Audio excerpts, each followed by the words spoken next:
여성당원 주권시대를 열겠습니다. 안녕하십니까. 더불어민주당 전국 여성위원장 이수진입니다. 윤석열 검찰 독재 정권의 폭압에 맞서 싸우겠습니다. 전국의 여성당원들은 뜨거운 겨울을 보낼 결의에 차 있습니다. 여성이 일어설 때 기득권, 국정농단 세력은 반드시 무너질 것입니다. 대한민국 여성의 삶 여전히 고단합니다. 세계 최고 수준의 성별 임금 격차와 일터에서의 성차별, 여성에게만 과도하게 부과되는 돌봄 책임, 온오프라인을 넘나드는 젠더폭력, 세계 평균에 한참 못 미치는 여성 대표성, 저출생 문제 등 해결해야 할 과제가 너무나 많습니다.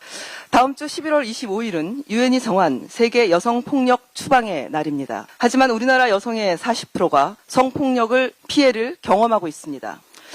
또한 윤석열 정권하에 여성의 삶은 너무나 고됩니다. 윤석열 대통령은 여전히 구조적 성차별은 없다고 생각하십니까? 대통령이 나서서 여성가족부를 없애겠다고 겁박하고 혐오와 갈라치기 정치로 어떤 정략적 이익을 얻고자 하는 것입니까? 이런 혐오 정치에 기대어 극우 단체는 대놓고 평화의 소녀상을 모욕하며 일본군 위안부 피해자에 대한 혐오 표현까지 일삼고 있습니다. 더불어민주당 전국 여성위원회가 차별과 혐오의 정치를 끝장내겠습니다. 성별 임금 공시를 제도화하고 돌봄 노동 등 여성 노동이 제대로 인정받게 하겠습니다. 딥페이크 성범죄 등 다양한 형태의 젠더 폭력 근절을 위한 실질적 정책을 추진하겠습니다. 평화의 소녀상을 국회에 설치하고 일본군 성노예제 문제를 정의롭게 해결하겠습니다. 지금부터 착실히 준비해 2026년 지방선거에서 더 많은 민주당 여성 후보가 당당히 승리할 수 있도록 하겠습니다. 여성 당원이 민주당의 주인이 되고 정치의 중심이 되어 대한민국을 바꾸는 거센 파도가 될 수 있도록 전국의 여성 당원과 함께 뛰고 또 뛰겠습니다. 감사합니다. 젊은이는 빨리 갈 수 있지만 노인은 빨리 가는 길을 안다고 그랬습니다. 우리 노인위원회는 힘을 다해서 다음에 정권 창출을 하는데 최선의 노력을 다하겠습니다. 최락도 노인위원장님께서 빨리 가는 길을 알려주셨기 때문에 빨리 가보도록 하겠습니다. 전국 청년위원장 모경종입니다. 대한민국 청년이 처한 현실에 대해서 그 중요성을 모르는 사람 아무도 없을 겁니다. 그러나 대한민국 정부는 청년에 대한 이해와 배려가 전혀 없는 것 같습니다. 대한민국의 미래를 짊어질 세대가 오늘도 역시 힘겹게 살아가고 있습니다. 정부가 저출생 대책으로 내세운 여러 가지 내용들을 보았더니 젊은 층에 대해서 세액공제를 하겠다고 합니다. 통계는 확인하고 내놓은 대책입니까? 젊은 층은 소득세 실효세율이 매우 낮습니다. 즉 애초에 세금을 많이 내지 않고 있습니다. 세금을 애초에 많이 내지도 않고 있는 젊은 세대에게 세액공제를 한다는 그런 사탕 발림식, 고여주기식 정책 이제 그만하십시오. 정부 위원회를 한번 살펴봤더니 그 안에 청년 비율 역시 처참합니다. 국무조정실로부터 받은 자료에 따르면 221개 위원회 가운데 68.3%인 151개 위원회가 청년위원을 위촉하지 않고 있습니다.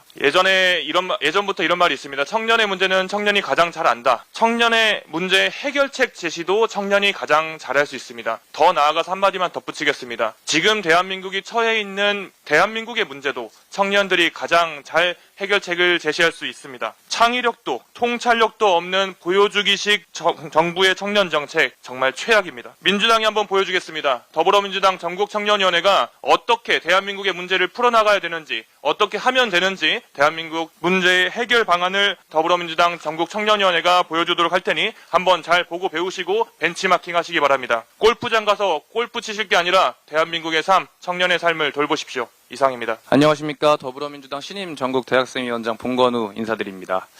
이 안부를 다시 여쭐 때가 온 것 같습니다. 다들 안녕들 하십니까? 내 가족이나 동료에 대한 연민을 담아 진심으로 서로를 걱정하는 말을 건네야 됐던 그때의 기억. 국가 공동체가 급격히 붕괴하고 최소한의 사회 안전망마저도 신뢰할 수 없었던 그때의 기억이 다시금 회상되는 요즘입니다.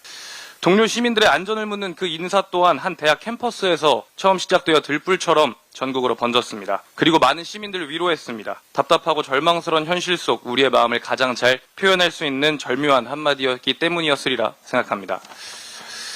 저희 전국대학생위원회는 수많은 대학생과 국민들의 고통과 분노를 담아 모으겠습니다. 대학 캠퍼스에서 때로는 거리와 광장에서 청년 대학생들과 소통하고 목소리를 내겠습니다. 행동하지 않는 양심은 악의 편이라고 하셨던 고 김대중 전 대통령의 말씀처럼 아직은 주저하고 있는 수많은 양심들을 조직하겠습니다. 젊은 집회를 만들어 우리의 목소리가 더욱 잘 들리게 만들겠습니다.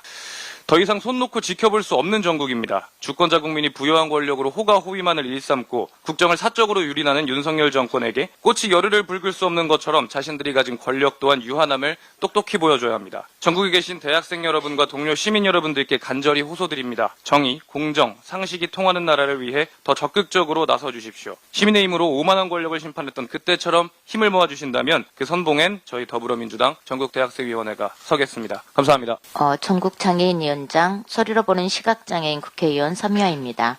우리 더불어민주당은 누구도 소외되지 않는 보편적 복지 국가라는 기치 아래 장애인에 대한 차별을 금지하며 시민 기본권으로서 장애인의 권리를 보장한다는 정체성을 발전시켜 왔습니다. 따라서 윤석열 정부의 복지 퇴행을 막고 민주당의 정신을 지키는 일은 전국장애인위원회에 주어진 시대적 소명입니다. 전국장애인위원장으로서 선출된 후 전국장애인위원회 준비위원회를 구축해서 조직 구성과 사업 논의에 박차를 가하고 있습니다. 나아가 시도당 장애인위원회와 상시적인 소통 체계를 구축하고 있습니다. 특히 더불어민주당 10만 장애인 당원 시대를 열어가는 데 힘을 모으겠습니다. 이는 다가올 지방선거와 대선 승리의 핵심 동력이 될 것입니다. 이를 위해 장애인 당원 확보를 위한 전국 시도당 시스템을 정비하고 시도당을 비롯한 시군구 장애인 지역위원회 위원장님들과도 긴밀히 소통하고 협력하는 조직을 구축하고자 준비 중입니다. 장애인 당원이 비장애인 당원과 차별 없이 활동하는 더불어민주당, 장애인 당원이 그 권리가 보장되는 더불어민주당 장애인위원회가 될 수 있도록 장애인 당원 주권 시대를 열어가겠습니다. 또한 전국 장애인위원장으로서 복지 예산 확보와 장애인 권리 신장을 위한 법제화에도 힘을 쏟고 있습니다. 제22대 국회 1호 법안인 교통약자 이동권 보장법과 장애인 권리 보장법 제정은 장애가 차별이 되지 않는 시대, 장애인이 시민으로 이동하는 시대를 활짝 여는 시작이 될 것입니다. 더불어민주당 장애인 당원이 함께하는 전국장애인위원회가 앞서서 그 길을 열겠습니다. 존경하는 당과 이재명 대표님을 비롯한 의원님들 그리고 위원장님들의 적극적인 지지와 관심을 부탁드립니다. 이상입니다. 더불어민주당이 정당 최초로 도입해서 유일하게 운영하고 있는 것이 노동정책당원입니다. 우리 당 강령에 노동의 가치와 노동 존중을 의지를 천명하고 있다는 점에서 그 정체성을 반영하는 노동위원회 활동을 하고자 합니다. 어제 과거 대우조선해양 현재 한화오션입니다. 하청 노동자들과의 간담회를 가졌는데요. 현재 노동 현장에서 일어나고 있는 열악한 현실을 집약적으로 보여주는 사례였습니다. 무차별한 손배소와 상시적인 임금체불에 대해서 무관심한 원청, 노동법 2, 3조가 반드시 통과되어야 하는 필요성을 다시 한번 재확인하는 시간이었습니다. 뿐만 아니라 지난달에는 감사원이 공공기관의 운영 실태를 조사한다는 빌미를 삼아서 공공기관 노동자에 대한 사찰을 시도한 바가 있습니다. 다행히 노동존중 실천단 의원님들께서 발빠르게 대처해서 무산시킨 바가 있습니다. 이렇게 권력을 유지하기 위해서 공권력을 남발하는 이런 사례로 우리 현장에 있는 노동자들과 국민들이 피해를 입지 않도록 우리 노동위원회가 노동존중 실천단과 함께 발빠르게 대처하고 현안 해결을 위해서 노력하겠습니다. 고맙습니다. 네, 안녕하십니까. 전국농어민위원장 임미애입니다. 농민들이 거리에 섰습니다. 지난주에 한농연에 이어 이번 주에 농민의 길까지 쌀값과 한우값 폭락으로 시작된 농민들의 투쟁이 이제는 가장 시급한 민생은 윤석열 정부 퇴진이라고 한 목소리로 입을 모읍니다. 어제 농해수위에서는 이러한 농민들의 분노를 담아서 민생사법이라고 할 수 있는 4개 법안 개정안을 통과시켰습니다. 양곡관리법, 재해대책법, 재해보험법, 그다음에 농수산물 가격안정법. 농어민과 함께하는 농어민위원회가 되겠습니다. 현장의 목소리를 당에 잘 전달하고 정책을 만드는 그리고 민생투쟁에 늘 앞장서는 농어민위원회가 되겠습니다. 고맙습니다. 약한 자들의 무기, 힘 없는 자들의 힘, 더불어민주당 늘 지키는 민생실천위원회 위원장 민병덕입니다. 지난 화요일 이재명 당대표님과 위원장 임기 시작 후 첫 상생 꽃달기 행사를 했습니다. 처음 피운 상생의 꽃 새송이가 100만 송이로 늘어날 때까지 갑과 을이 서로 돕는 상생 대한민국을 만들겠습니다. 어제는 을지로위원회 쿠팡 사장단 간담회를 통해 심야노동, 배달앱, 불공정 등에 관한 사회적 대화에 쿠팡도 참여하겠다는 뜻을 확인했습니다. 쿠팡이 제기한 노조와 일부 언론인에 대한 민형사 소송도 다음 달 취하하기로 했습니다.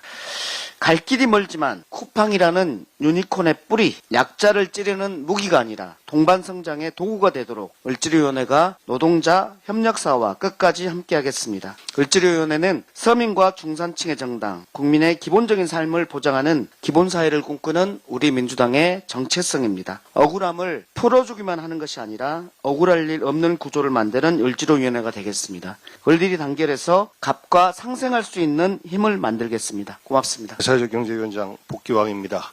윤석열 정부가 경제를 계속 죽여가고 있는데 그 가운데서 사회적 경제 분야는 정말 더 죽이고 있습니다. 과거 2023년 예산에 비해서 내년도 편성된 예산은 3분의 1 토막 났습니다. 하지 말자는 겁니다.